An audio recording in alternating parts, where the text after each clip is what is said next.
Hello! So today we are going to be doing a tutorial on this look here, which is a 90s inspired grungy look.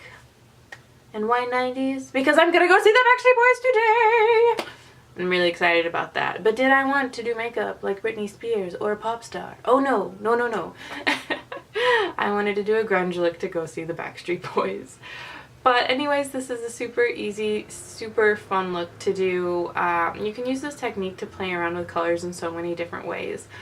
But let's go ahead and get into the tutorial and get started on this fun 90s inspired grunge look.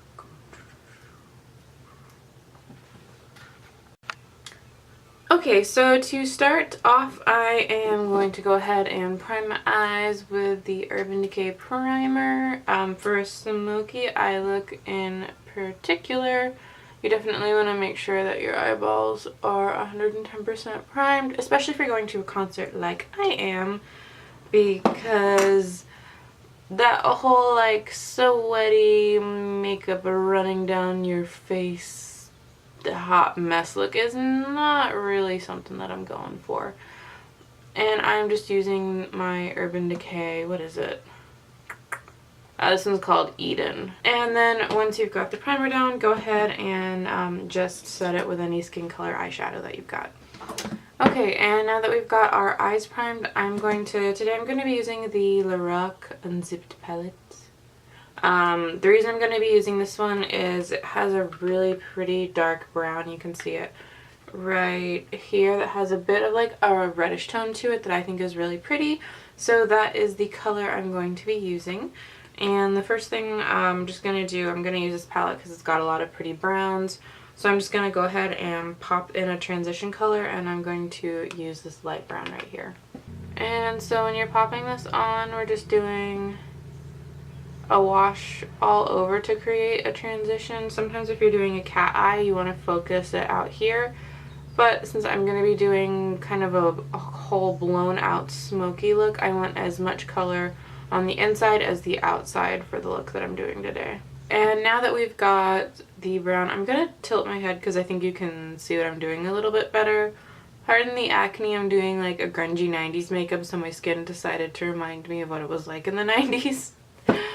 But once we have this transition color down, make sure too that it kind of encompasses your whole eye. So from here all the way to here, you want to make sure you've blended that transition color. And then we can go ahead and go in on a flat synthetic brush. Anyone will work. And I'm then just going to go in without abandon with this dark color right here called Unbridled, and just take it on the flat synthetic brush and pack it all over your eyeball.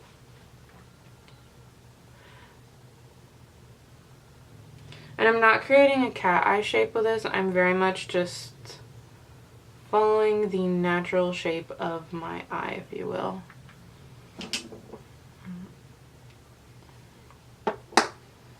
And so once we've got kind of our good little base down, this is when I'm going to get a small blending brush. Anyone will do this, as a Real Techniques one.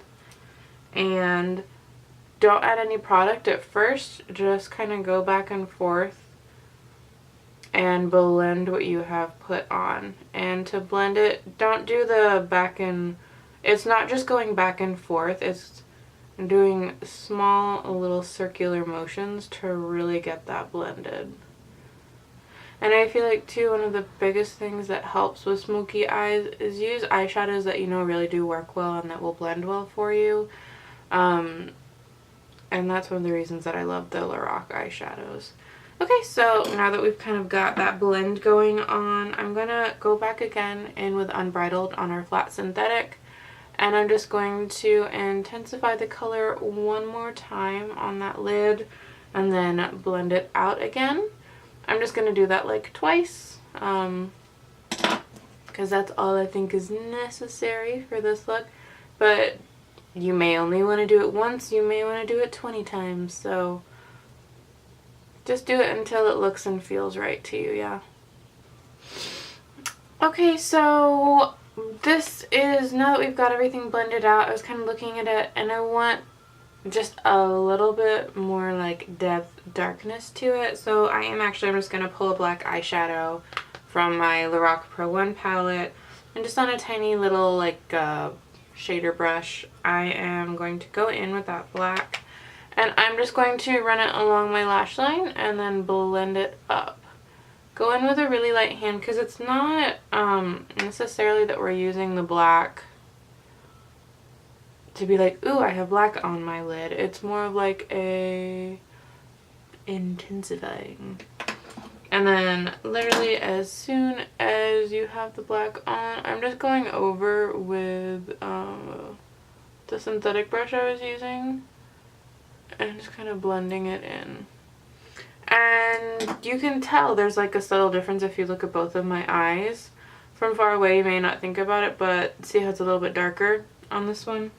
Okay, so the first thing that we're going to do for the face is I'm just going to prime really quickly. I'm going to use the Angel Veil primer.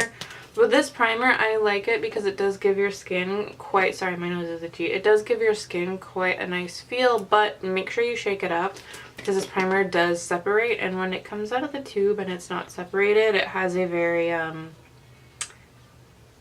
unpleasant consistency. You can even kind of like see when I did it now, even after mixing it up, you probably can't see that well. But it just, I don't know, I like the primer, but it separates really, really quickly. And since this is not a mattifying primer, I'm going to apply it everywhere like it is a moisturizer almost.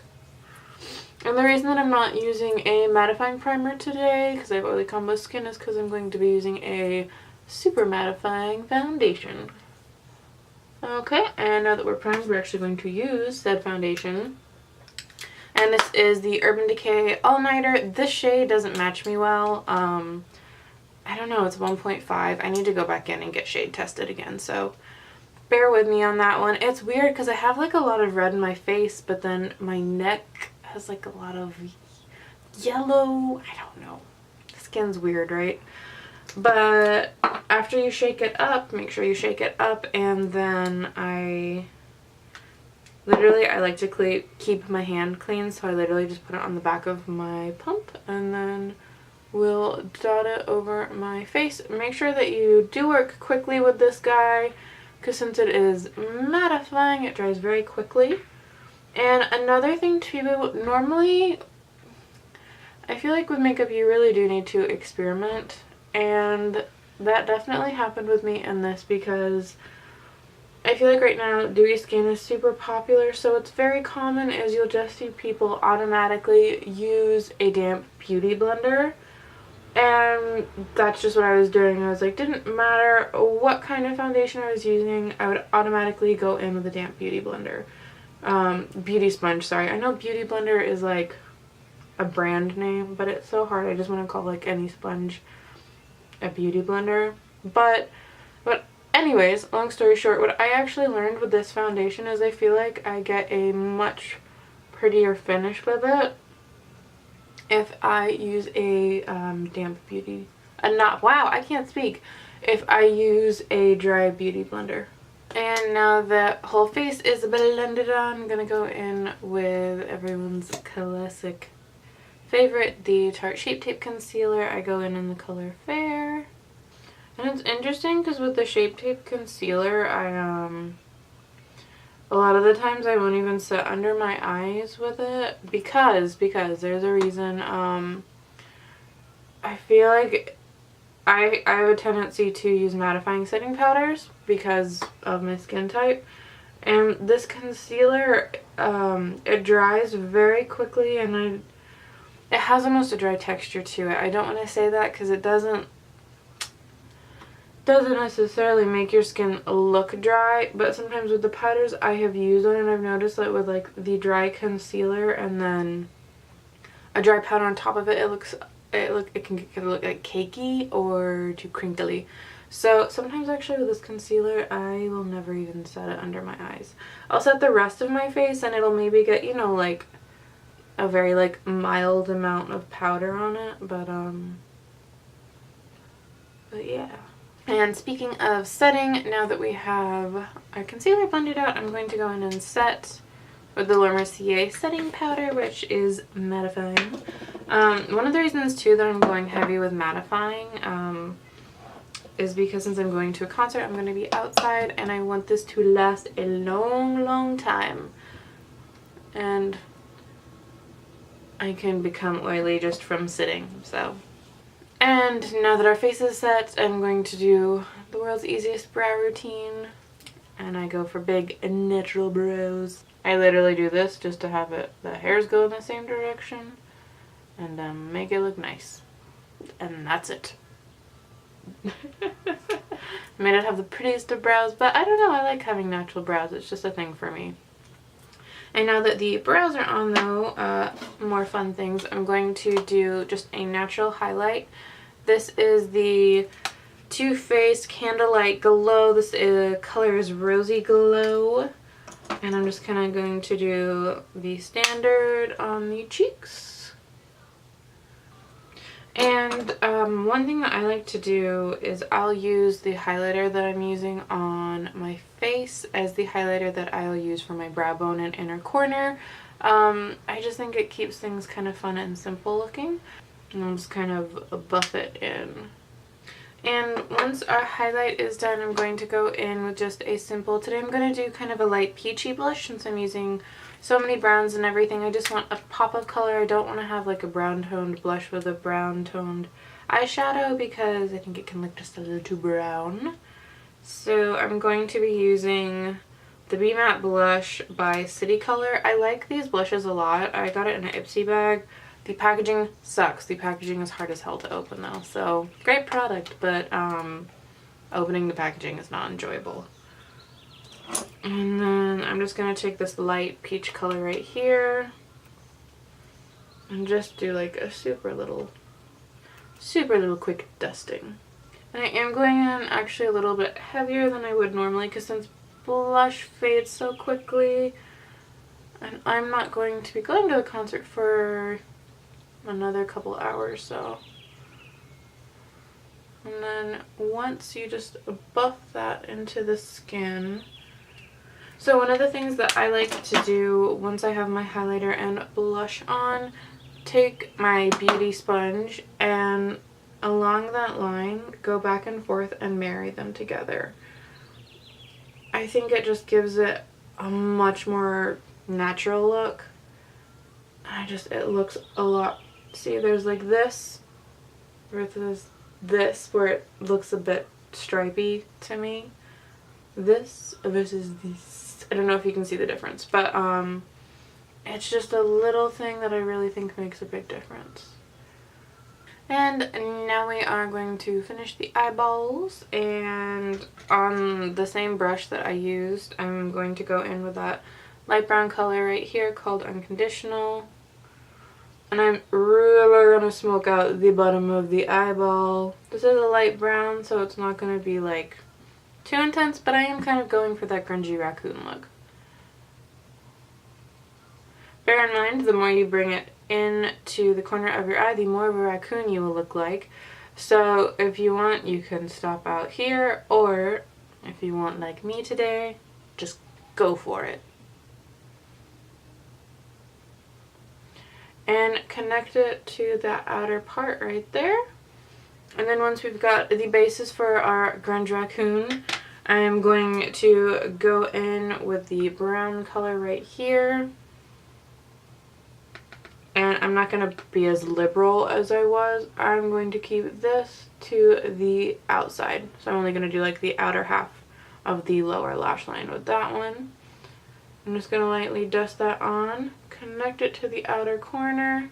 And so you could go ahead and add black into the color, but I'm not. I like how just the brown looks. I don't want to make it too heavy on the bottom. And I'm just going to do a black waterline using the Rimmel London Exaggerate Waterproof Eye Definer.